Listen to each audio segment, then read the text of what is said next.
Hi friends, welcome to another video. आज की video में हमारे पास आई है मारुति स्विफ्ट, जिसमें एसी ऑन करने के बाद कंप्रेसर साइड से नॉइस आता है। तो देखते हैं उसमें क्या प्रॉब्लम है। ये देख सकते हैं गाड़ी स्टार्ट कर दी है। एसी चालू करेंगे। एसी चालू करते ही उसमें आवाज़ आने लगा। दिखाते हैं आपको। ये आवाज़ सुन सकते हैं, ऐसे ही चीं का आवाज़ आ रहा है। तो गाड़ी स्टार्ट है।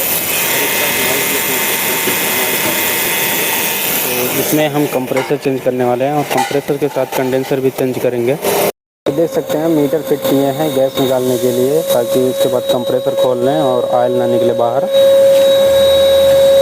देख सकते हैं कंप्रेसर का ऑयल, इसका जो अंदर का क्लच होता है वो पूरा जल चुका है, इसीलिए देख सकते हैं यहाँ पूरा काला काला हो गया है।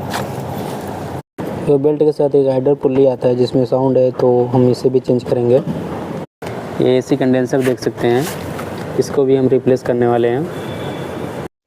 ये देख सकते हैं अब साउंड खत्म हो गया। जो पहले एसी ऑन करने पे साउंड आ रहा था, तो हमने कंप्रेसर और कंडेंसर साथ में दोनों चेंज कर दिया। कंप्रेसर का प्रॉब्लम था, तो कंप्रेसर चेंज करते हैं तो कंडेंसर भी चेंज कर देंगे तो बेटर रहेगा। तो इसके लिए हमने कंप्रेसर चेंज किया और साउंड खत्म हो गया।